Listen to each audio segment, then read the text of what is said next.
faut que d'abord l'Algérie prenne conscience de sa responsabilité dans la fabrication du terroriste. Inconsciemment ou consciemment, qu'elle prenne conscience qu'elle a contribué, sinon elle a été le principal promoteur et fabricant des terroristes chez elle en Algérie et au Sahel. La seule solution qu'elle a trouvée quand les GSPC est déclaré terroriste, elle ne peut pas les garder ouvertement chez elle, c'est de dégager les surplus, l'excédent dans le Sahel, parce que pour elle, nous, on l'appelle indépendant, mais dans la réalité, pour elle, on n'est pas du tout indépendant. Alors, ce que je propose, pour remonter la pente, comme vous l'avez dit, on dit, quand vous voyez les gens vont aller à la guerre, ça veut dire que la diplomatie a échoué. Je ne souhaite pas que l'Algérie et le Mali échouent dans cette diplomatie-là. Je pense que l'Algérie et le Mali doivent prendre la situation depuis 1963. Reprendre les affaires à partir de ce niveau.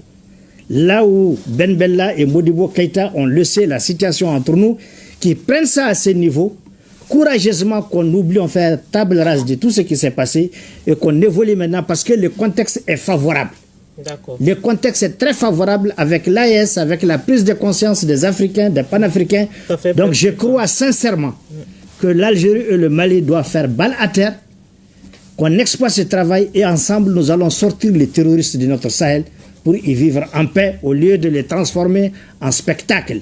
D'accord, on va continuer de parler de le Mali pour faire en sorte que cet espace-là contribue à une véritable libération de l'Afrique au nom des préoccupations des peuples africains. Mais pour certains analystes aujourd'hui, je n'attends pas du tout quelque chose de l'ONU, tout comme je n'attends rien de l'OIA, de l'Union africaine, et tout comme on n'attendait rien de la CEDEAO. Parce que pour moi, tous ces instruments n'étaient pas des instruments qui défendaient les droits des peuples. C'était vraiment la défense des droits des intérêts. Donc pour nous, on est en train de sortir de ça. Mais ça a quand même le mérite. Il faut féliciter le Mali d'avoir saisi quand même l'un des mécanismes pour l'instant juridiques qu'il faut exploiter, utiliser, parce que demain, il ne faut pas qu'on nous dise on aurait dû faire ça. En tout cas, on l'a fait, mais aussi on n'y attend rien. La France, les dossiers de la France, c'est déjà là-bas. Et je crois que ce qu'il faut aujourd'hui, c'est d'abandonner tout ça et de revenir aux rapports bilatéraux.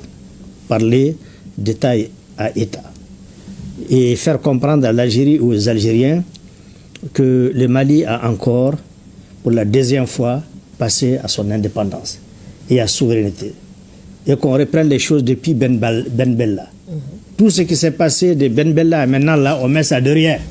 On considère que nous sommes encore en 62 et on évolue comme des bons amis, des bons frères.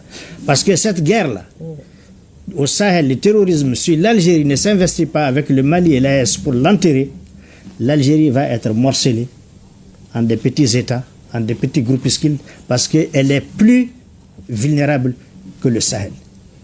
D'accord. Ils en savent quelque chose. D'accord. En tout cas, les divisions, les fils a été créé parce que tout simplement l'Algérie est divisée à l'intérieur. Vous avez les pieds noirs, Harki, vous avez les anciens français algériens, tout ça. Vous avez les berbères qui sont les créateurs, les fondateurs même d'Algérie, qui sont là majoritairement. Il y a toutes ces tensions qui sont là et qui ont été exploitées. Leur mauvaise gestion a donné l'essence aux différents groupes. Finalement, la seule compromission que l'Algérie a trouvée, c'est de les déverser dans ce qu'elle considère comme son antichambre, qu'elle va maîtriser le Mali, le Niger et les autres et faire du business. Donc il est temps que l'Algérie comprenne que ce business-là ne peut pas évoluer. Monsieur Diallo, comment il faut aller Exactement pourquoi les populations, pour ceux qui le savent déjà, sont indignés et sont déçus du comportement algérien. Quand l'Algérie était en guerre, on ne cessera jamais de revenir là-dessus parce qu'il faut que le peuple sache ce qui s'est passé. Modibo Keïta aurait pu collaborer avec la France, qui était en guerre avec l'Algérie. Mais il a fait le choix assumé en toute responsabilité d'aider son voisin contre la France, qui était impuissante. En donnant 3 bases, dont j'ai cité les noms. Hanoka, Intadene et Gao. Et les armes qui devaient combattre, faire la guerre pour l'Algérie partaient à partir de Gao. Et Modibo a donné une autre solution qui n'a jamais été dite. C'est que Modibo a autorisé les Algériens à recruter tous les Maliens de père ou de mère algérienne pour faire la guerre, en tout cas s'ils sont volontaires pour défendre l'Algérie. Le jour où, un 17 juillet 1962, l'indépendance de l'Algérie a été proclamée, le chef de poste de Kidal, du haut du fort de Kidal, tellement il était content pour l'Algérie qu'il a tiré sur son doigt avec une balle pour sauter son doigt. Alors, quel degré d'engagement? Est-ce qu'aujourd'hui, cette Algérie, ces Algériens vont oublier ça? Est-ce que ces Algériens aujourd'hui peuvent penser que nous sommes des poltrons au point de défendre quelqu'un et ne pas être capable de nous défendre nous-mêmes quand on est agressé? Moi, je crois que c'est tout ça qui indigne les Maliens. Il s'est passé des choses aujourd'hui avec l'Algérie qu'on ne peut pas s'imaginer.